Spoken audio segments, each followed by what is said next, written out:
Welcome back to another episode of the Agents to Owners podcast. I am super excited to have this guest on today.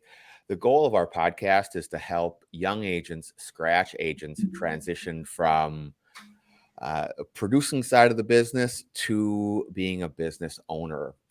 And this guy I met at the IAOA Innovation Conference in Nashville this year, and he is squarely on the path of what we're trying to accomplish here. He is a scratch agent. He has been in the independent insurance business since 2016 in a family-owned independent insurance agency. And then transitioned to his own independent agency in May of this year. So he's 5-6 months in to this journey, and I'm super excited to have Mr. Stephen Turnbull with us from T5 Insurance. Welcome, sir. Hey, Brad, how are you? Thanks for having me on. I appreciate it. Yeah, super excited to have you here. So why don't you tell us, just kind of take us back, how you got, I know you're in a family business, but how you got into the business and take us up to where you are today. Yeah, sure. Well, first off, again, thank you for having me. I appreciate the platform. I think it's great what you're trying to do. My name is Stephen Turnbull, owner of T5 Insurance right here in Utica, New York. And no, that does not mean New York City. We are upstate New York, about 45 minutes east of Syracuse, about dead center in the state. So how did I get into the industry? It was really always the plan. I come from a long bloodline of insurance agents. I worked the first part of my career, if you will. I worked for my family's agency here in town that my father operates, a very successful agency. Long history. I was the fifth generation, so I'm a fifth generation agent. Hence the T5 stands for my last name. Okay. And then the fifth generation. So I'm a fifth generation insurance agent, and left the agency in May to start T5 just as from a desire of doing things differently. Different processes and trying to build a business different than the older legacy insurance agents that you see on Main Street. So that was back in May. Got married in September. We're doing it all within 6 months. Just get it all out of the way. Yeah. So start a business, get married, do all the big life events right away. You might as well build a house, have a baby, and you'll have Right. the perfect combination of stress. Yeah, exactly. Yeah, just do it all at once. But it's been a fun ride so far. So good. So what kind of things made you decide to transition into having your own agency? I think just generally as an industry, we can do better. Like what I'm focused on T5, our motto is understand, educate, protect. And I break that down into understanding the client's needs, taking the time to educate them. We hear and talk a lot about being more of an advisor, taking the time to educate them on their options and obviously protecting them and fulfilling our promise when it comes time to that. But I just think that we can do better in meeting the customer where they want to be met. Some people say that other agencies are our competition. We just left that IAOA conference where, everyone's screaming better together and we're not competition. And I agree 100% with that. We're going up against the big boys that are the direct writers that have the $2 billion advertising budgets, but there's no reason we can't play in the same pond by setting up processes and setting up the use of technology we have and platforms like this. So what I'm most excited about when looking to build T5 is that customer experience that I know, the newer generations of insurance purchasers are desiring. Yeah. So you mentioned getting married a month ago, which congratulations. Thank you. I did kind of creep on your Facebook page. It looked like you had a hell of a time. Yeah. It was a good party. That's for sure. What, how does that look like for you and your new bride financially? I mean, it's such a big decision. You are not going to have much for income your first couple years starting a new business like this. Sure. Did you have savings, or you take out loans, or is your wife able to support your personal expenses? Sure. What does that look like for you guys? Yeah, I'm not going to sit here and tell you that it's all glorious because it's absolutely not. It's tough. We went from having two incomes to just one, so there's obviously a lot of adjustments that have to be there. Luckily, she has a good job. She's a nurse here locally, and she's Mm, on a track to continue to do better. She's in school for getting her nurse practitioner, and mm, it's an interesting dynamic at home because she's in the master's program at school, and so she comes home from work and goes to school online, and I come home from work and go back to work. And so it's good in that sense of, we're on the same page of what we're both building yeah, for our lives, and understand, the sacrifices that we have to take now. So from a financial standpoint, we're hanging in there. We're good. I will say I'm proud to not have take any loans or any debt for the business itself. yeah. I'm really just running this as mean and lean as possible. I got a small little 10 by 10 office space that I'm in right now. And truthfully, the only reason I have this is because the state requires me to. So in New Oh, York, we have to have an office space. really? Yeah. So I insure this office building, called up my friends and said, "You got a glorified janitor's closet I can be in?" They're like, "Absolutely. Go down the hall, take a right, and that's going to be your new home." So they've helped me out. But no, it's definitely been a struggle, but it's exciting to wake up, put 2 feet on the ground each morning and say, all right, we're one step closer to, the goal of what we're both trying to accomplish. So with her in school and her master's program and bettering herself, and me doing the same thing in my professional capacity, it's exciting to go through that together. Yeah, that helps because you're both grinding and you're both building something. So that's you both have each other's support. Yep. That's great. Um, Because truthfully, if it wasn't that way, I don't know how, without having your significant other in and understanding the vision, and just being on the same side of the highway of what you're trying to build, is a complete game changer. So very thankful for all the support and everything that she's given me. yeah, it's huge. It's everything. Yeah. So when you decided to make the jump, and I'm sure you looked at it for and considered it for some time, how did you go out and seek your own contracts, or did you try and join a cluster, or how did Yeah. you handle that? So both actually. Okay. When I first took the jump, um, I started calling the companies that I worked with and had a relationship with, and I Mhm. built. I was at my family agency for almost 7 years. It was actually Yeah. 2 days short of my 7 year anniversary, so we'll call it 7 years. Okay. Um, but I built those relationships, and really mostly I think we have a unique thing here in New York. We got a lot of good regional carriers, a lot of strong regional Mhm. carriers. So, called those where I had the direct relationships, and got those up and running. And then I did realize that maybe it'd be a good time to look at other options. I did join a cluster locally, though. It's a local, only New York State. There's Okay. only 14 agencies. And for me, it's really, it is a market access play, absolutely, but it's more from a profit sharing standpoint, Okay. because all the books of business are put in together. So Mm. with certain thresholds that the companies, your travelers of the world or whatever, have, it'll take me longer to get to those profit sharing points, where right away from my first piece of business, I'm in the mix based on my percentage. So I was lucky to, and am lucky to be in this group. It's a nice small local group. We actually had our meeting yesterday, our quarterly meeting yesterday, and so a little bit of both. I thought maybe, all right, I'm going to start with just direct appointments, because at my past life, I'm calling it now, my family agency, it was all direct. They had all direct. There was no cluster or any aggregator or any groups of any kind. So it was definitely something different, but it's been good. Um, did you look at a lot of different clusters and kind of examine them and see if there was going to be a good fit for you or Yes and no, okay. because when the last couple of years at the family agency, we were looking at the option of joining some. Mm, So I kind of already had my homework done in that sense, from the local ones that are here.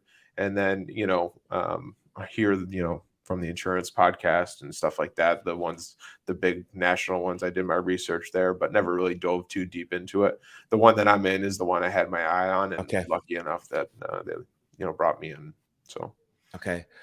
What do you have a target market that you're looking at? Are you looking more commercial, looking more personal, both? Yeah.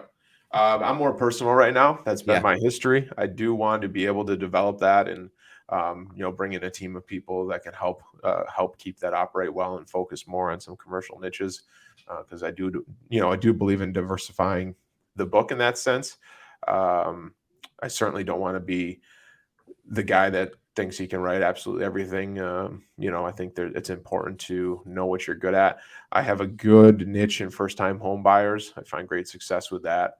And that goes right into my motto. It's my favorite type of client to work with because Yeah. they are interested. They want to know what's the difference between water backup, service line, equipment breakdown, all these things, rather than it just being a transaction. So I've got some great mortgage referrals Okay.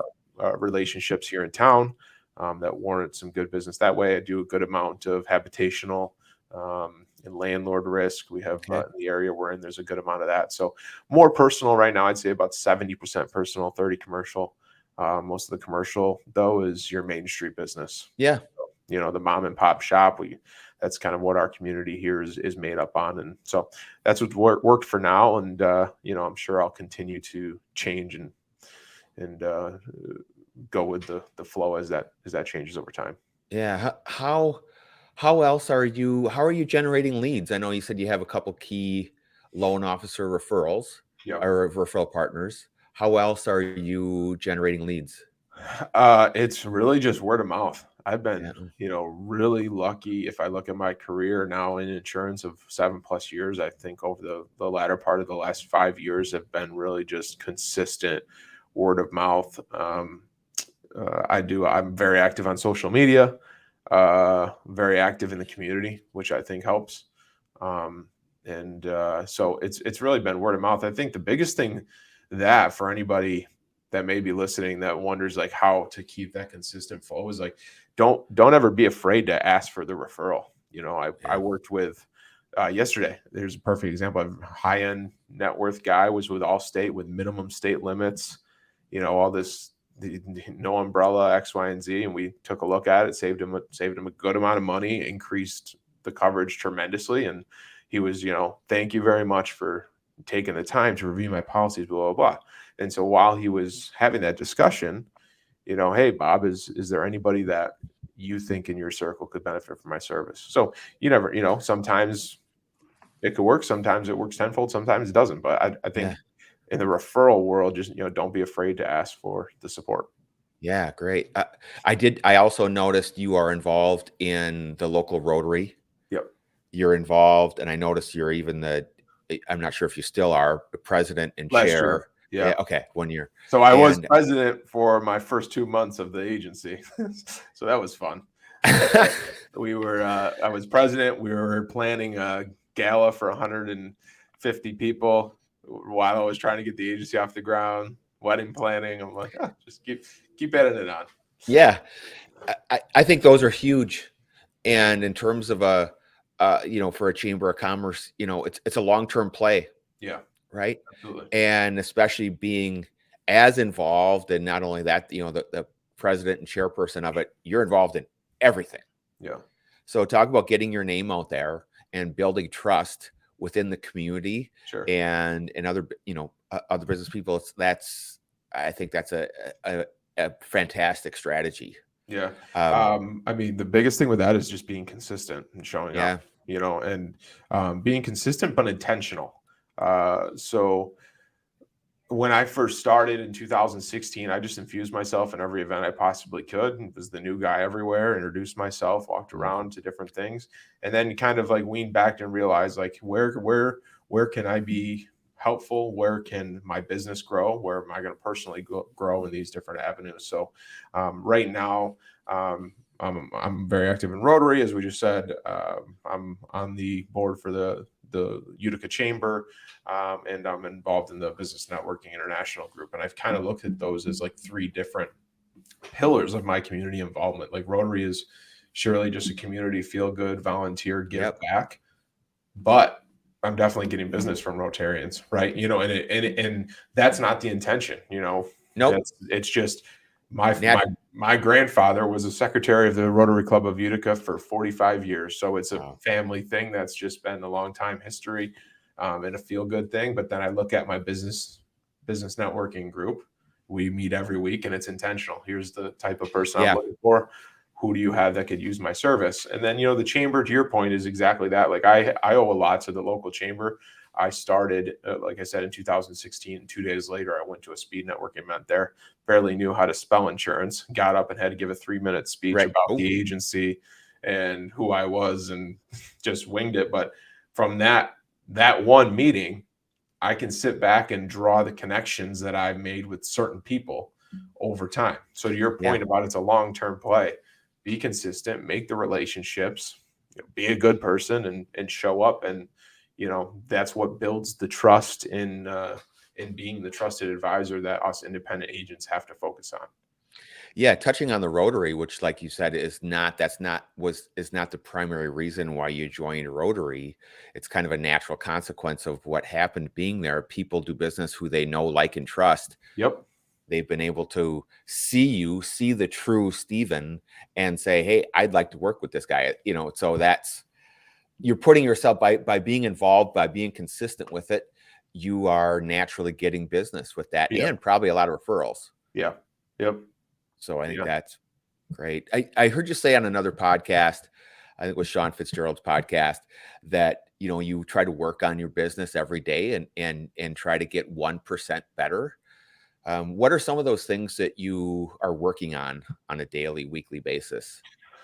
Well, the thing right now is it's just me. I don't have any staff, don't have any virtual employees or anything. It's just me. I'm doing every every part of everything, which is Yeah, great. But it's a lot. yeah, And so it's being intentional with making sure that I'm setting a half hour, an hour aside to work on my processes a day. yep, Make sure that I take a half hour a day. From this time to this time, I'm doing follow up on blank. Or from this time to this time, I'm going to schedule out what my marketing is going to look like for the next week, because it's very easy, which I've learned over the last 5 months, to get down the rabbit hole of Sally wants a quote. Bob just called and wants to change, whatever it is. And those things obviously are important, especially when I'm a one-man band. But there's, the biggest thing I hate saying, and I always try to correct myself if I ever find myself saying, is there's not enough time, because there's enough time. yeah, You just have to, you've got to be intentional with it. And I'm probably, admittedly, about 20% where I want to be as far as my time management. And I think mhm, most people are, because it's easy to get pulled in different directions. yep, But talking about being the 1% better, I think that's so important to look back at your day and say, what did I do today that was even a 0.5% in the right direction? Because tomorrow you could get slapped in the face and get kicked 30 steps back. And it's yep. just, okay, that sucked, whatever happened. But in this category, I still did something that pushed me and the agency, for relevance, in the right direction. Baby steps. Yep. It's baby steps, and before you know it, it's really hard to. And you can. I still do this today. I set myself a plan. I have a plan with what I want to do. I have a certain amount of tasks that I want to get done within the day, within the week, within the month. And I like it's Mike Tyson's quote, which is, I'm probably going to butcher it, but everybody has a plan till they get punched in the face. Yep. I had this plan yesterday morning, or how my day was going to look, and all of a sudden we came in and we might be looking at an E&O claim. Well, that takes precedence over just about everything else you're going to do, and other things get set aside. But that's okay. As long as you have that plan, you're not going to take this giant leap every day, but it's baby steps. And then you look at the end of the year and you can look back and say, wow, we did a lot. We added Mm-hmm. a lot. We got Yeah. better. Yep. So that's fun. Oh yeah, absolutely. And I love your approach to so many of these things. I just think you are on the right path, and I can't wait to watch you grow and to watch your journey. Yeah, I Um, appreciate that. so coming back from the innovation conference, and it can be, I don't know what your experience was like. My very first experience, it was like drinking from a fire hose. Mhm. There was so much information, and what I felt, to me, I think for me, this conference was a little bit different, and it was structured a little bit differently. Um, but the first year that I went everything was relatable. I mean, just everything. I was just blown away, and there was so many good takeaways and so much to learn. Um, did you have any solid takeaways that you could implement in your agency? And if there was, have you been able to do so yet? To so t Yeah, to your point, I mean, it was overwhelming Yeah. in the best way. Yeah. I have a Google Doc page that I think's 14 or 15 pages long, Wow. and, I mean, to your point, you know, I went there and Mike Crowley, who was a speaker there and become a good friend, he's like, don't be overwhelmed because you're gonna be, and, you know, you gotta take the 2 or 3 good nuggets Yeah. and work on those. So I think one of the big takeaways, not just working in the agency, was just man, I'm in the right industry because Yeah. Wow. the people were unbelievable. You know, and this comes from a place where for the last 5 months it's been me. And if you ask me, not to skip ahead, I'm not sure if this is a question or not, but like what my biggest struggle Yeah. is it just being me. I'm a very much Yeah. team oriented person. I want to reach across the desk and give Sally a high five that we just closed this big account or whatever. So for it just to be, you know, me has been a struggle. And then to go to that conference and meet all these people who are now cheerleaders in my corner, that I've connected with on social media who have reached out since the conference, like yourself and this podcast, is just huge. So the biggest takeaway was like just the people are incredible. Everybody, you know, I had the badge on that said first time attendee, so everybody saw that, asked the Mhm. story, connected, and that was fantastic. One of the big things that I always said I was going to do that I needed to do was set up like the gravity forms. I can't remember his name that he talked about that. Um, I Yeah. was actually able to implement that pretty easily through my CRM, which is Nice. Insured Mind. Okay. So I took the time to build those out and got that all taken care of because going back to how the customer wants to do business, Yeah. not everybody wants to sit there and talk to us on the phone for 10 minutes about the new house they're buying and Yep. talk about the square footage and talk about this. So to be able to say, here's your options of however you want to do business. If you want a form, here's the form. If not, schedule a call here. I think is a big difference. So that was one thing that I've definitely taken away and implemented. And then, you know, all the staffing stuff was fantastic, but I obviously Yeah. don't have a place to implement that right now. But excited to do so and continue just to build and cross things off of that form. It was just, I don't know what I was expecting. It was actually my first professional conference. Yeah. That was the first professional conference I've been to. I was blown away. So I'm excited to, go back to Chicago next year and do it again. Yeah. Even with your pages, it's something you can circle back on in 6 months Oh and yeah. review and to say, in terms of, working on your business a little bit every day and just to look at things and to research it. And so it just it gave you a nice little index of things to look at and Yep. work on. Yeah, it's amazing the connecting with people and the feeling of you're not alone. I was just gonna say that was one thing I forgot to mention that's huge was meeting the people of like, hey, oh, you just started 5 months ago. I've been here. Mhm. I've been there. I know what you're feeling. This is what the end game looks like. So you're exactly right. I didn't mean to cut you off there, but you're Yeah. exactly right. You're not alone was a huge takeaway. Not only is it the people that have been started their scratch agencies, but as the more and more I've been talking to people and finding out that there are so many people that are in your exact same shoes that were in family agencies and that either, struggled through it or and then started their own. You guys should start a Facebook support group because there's so many of you to Yeah. say, and to me, it's a fascinating dynamic of the family piece of it. And in some scenarios, there's hard feelings. I've heard of some scenarios where families aren't talking, which is terrible. Mhm. And so there are so many people to connect with, and so to learn that you're not alone. And it's always been and it took me a while to get over. Like I just didn't reach out to people for a number of years that I didn't know that maybe saw at a conference or met. I've done that so many times, and it's still kind of blows my mind how receptive people are and willing to give you time and share and answer questions. Yeah, don't ever be afraid to reach out to somebody that you see on social media and just ask for a few minutes of their time and sit Yeah. down and have a 20-minute talk with, because more times than not, they're going to do it. And if they don't, fine, but Yep. yeah, it's out there. The people in this industry have really been awesome. Yeah. So it was very powerful to meet so many people that were just relatable to what I've been through, where I'm at, where I'm headed. That was priceless. So yeah. Maybe you've done this, maybe you haven't.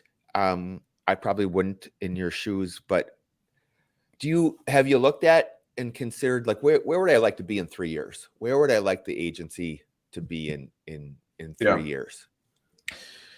My initial answer is it's so hard because the last 5 months have felt like 5 years. So I Yeah. feel like I've already lived through the 5 years. I Yeah. mean, in 3 years, I definitely like to be at the point where I do have some producers, Mm. and some staff would be nice. Yeah. But in 3 years, I think I'd like to, talking about being mostly personal right now, is kind of have that set up and operating on its own without me at the helm of that, Mm. and being able to look at, okay, what are you going to focus on as far as the bigger fish, or what niches? I'm doing some research into like craft breweries, because we have Yeah. a ton of them Mm. here in New York, and wineries. And I think that could be a good niche to look at from a commercial side.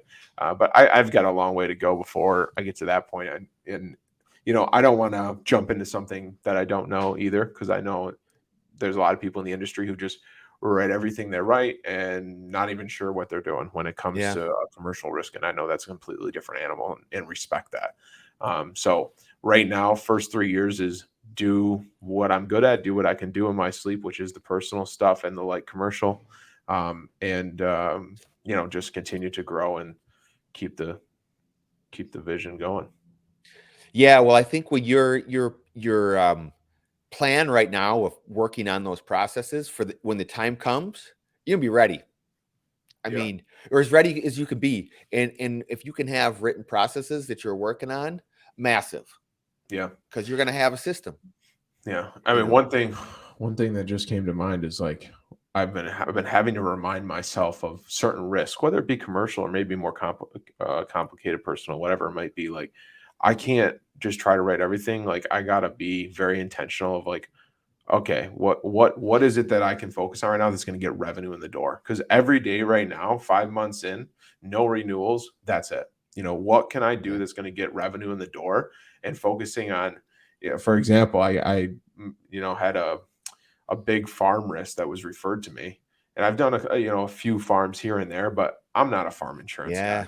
Yeah. And so could I do it? Yes. I'm going to spend probably about a week finding a broker to do it through, and this and that, and then what's the end game going to look like for me? I could have wrote 10 home and auto policies in that point that put Yeah. revenue in the so. And there's a time and place. Don't get me wrong. I'm going to get to some point where I'm going to feel comfortable. It's going to be the right time for me to take on something like that. Yeah. But not 5 months in, when I'm still developing my carrier relationships, bringing carriers on, figuring out how to run an agency. One thing I said on Sean's podcast is David Carruthers has said this too. There's no playbook of how to run an agency. No. And that's the biggest struggle for me, is focusing on producing and being the agency owner, which is what your podcast is all about, right? So I think this is a great fit, but it's juggling those two things of, like, okay, you're still only 5 months in. And my biggest flaw is I'm the most impatient person ever. I want to get, I think, all right, if I stay up till 2:00 tonight, I'll be this much closer to what may take 3 years to get to in the agency. So I think it's just reminding yourself, kind of grounding yourself of where you're at, and not that you can operate that way in the future, whatever that be, or that risk, but being intentional with your time at first to get revenue in the door. Yeah. And I think it's important, I'm sure you've heard so many times, is you can't compare yourself to other people. Oh, 100%. And I think from the outside looking in, and it's certainly easy for me to do, to say, well, this guy's got this system. I mean, he's just killing it. Why don't I have it? Why am I still juggling these, these different things after. That's just my path, I Yeah. mean, and am I working on it? Yeah, I'm working real hard on it, and I'm happy where I'm at. But there's growing pains. You're going to go through it. Yep. And another takeaway from that conference was just there's so many different ways to slice the pie. Yeah, You read the books, you listen to the podcast, and commercials, bigger premiums, and this and that. But like, and does everyone want that? Sure, but like it comes with a lot more work, comes with a lot more headaches, as does everything, as yeah, does a growing personal book. I'm not just comparing that, but there's so many ways that slice of pie, especially geographical areas. My $100,000 book could look completely different than yours, depending where right. we're at in premium. So I kind of had a aha moment real early on that like comparing yourself to anybody else isn't doing anything for yourself. Yeah, good, good. So Um, Something I always like to talk about is there are there what's the most beneficial piece of tech that you're using right now? Um, I'd say my CRM and my Yeah. AMS. I mean, it's just I got Hawks off and insured mine. Okay. Insured mine. I'm real happy. I was on agency Zoom and then went to insured mine 3 months ago. And Okay. there's just from what I can see so far, there's more capabilities and it's more customizable. And it two ways with Hawksoft. So for me, who's trying to time management's everything, I got one Yeah. entry point. Um, and following up with everything, I think that both of those pieces of tech do a good job. Um, I think there's a balance between everybody says when you first start out, don't have the shiny object Yeah. syndrome, right? But I think there's a balance between the shiny object syndrome and what's going to help you be more effective and write more business. And so I think those two tools have definitely done that. For me, the CRM is, especially as soon as a young agent can afford it, that's it for me. I mean, in order to develop a pipeline, track things, communicate with your customers, that is the piece of tech that they should have. That's the one that I'd recommend getting first. And I heard I use Agency Zoom and we use Hawksoft, and I'm still in the process of figuring out how they work together. I have to have a training on that or get together, because now that we have them both and they have a two-way integration, Yep. we have to get them to talk to each other. But I heard that there's a lot of people say Insured Mind is the best one out there, and I'm looking forward to. I am going to have Rashawn on, I think, next week, so I'm really looking Oh, nice. forward to learn about that, about Yeah. his program, and I heard that he's amazing. So Yeah. The other yeah, thing that I think is good when we talk about the way that the customer wants to do business is video proposals. yeah, So I've been doing those. At my previous agency, we had Advisory Evolve. Can't say enough good things about them. yeah, And they have that tied right into their website, which is fantastic. But I haven't got to the point where I've been able to afford that yet, and so I've just been using a Loom video, yeah. and it's Works. worked. It's worked. It's not as effective and pretty as it could be, but it's worked, and it does make a difference. I mean, I had 2 weeks ago a couple there. One was a doctor, and the other was um, something where they work overnights, and it was hard to get them both. First time home buyer. It's hard to get them both on the phone to go over. I said, "Here's what I'm going to do." I sent it over. She replied right back. Looks good. Let us know how to pay and where to sign. Yeah, And the video took me 4.5 minutes. From an E&O standpoint, I went over everything, documented that in Hawksoft, yeah, gave them all their options. Here's where we can increase stuff. Here's where I find weaknesses in your policy, whatever. And they come back and option one's great, option two is great. So it's just a different way of doing business. people love it, or I found, and plus it enables them to get to know you a little bit. It's the When same personal touch on their time. Yeah, Especially so the Advisory Evolved, which if anyone listening hasn't heard of them, I yeah, greatly check them out. But You screen record your screen walking through the proposal. It's like a whiteboard on the proposal that you can customize your agency, whatever, and then you have a video. And to your point, it's very personal, but it's on their time. Yeah, and they hear your voice, they see your face. Most of the time, we don't get together with customers anymore. Very it's such a personal touch, and people are going to see that. And I don't go through. We have Advisor Evolved, and so I've been using quote vids for some time, and we try not to nerd out too much and go line by line, but cover the highlights of it. Yeah. It's huge. It's much more impactful than sending over a proposal. Mm-hmm. Yeah. So, hey, I want to be respectful of your time. Really appreciate the conversation. Yeah, I appreciate it. I am, like I said, I'm super excited. I think you are doing so many things well, and I think that can be difficult when you're so early into the ownership. But you're killing it on social media. You're working every day to get better. You're involved in the community. I mean, it's I think it's impressive, and yeah. So just keep killing it, man. Yeah, I appreciate it. Yeah. And I mean, thanks for what you're doing. I think this is great to expose the new agency owners, and hopefully if one person can listen to this podcast that's thinking of taking the jump, do it. Yeah, Do it now. do it, man. You're not promised tomorrow, and you're going to look back in 6 months, whatever that is, and say, "Man, I wish I did that." So, yeah. Well, congratulations on doing it. And I mean, I can't wait till you look back a year from now and say, look at the progress you've made. And you're going to say, yep, this was the right thing to do. Yep. And I'm doing it now. All right, man. I'm going to wrap this thing up. Thanks again for being here. Thanks for listening to another edition of the Agents to Owners podcast. And we will see you next time.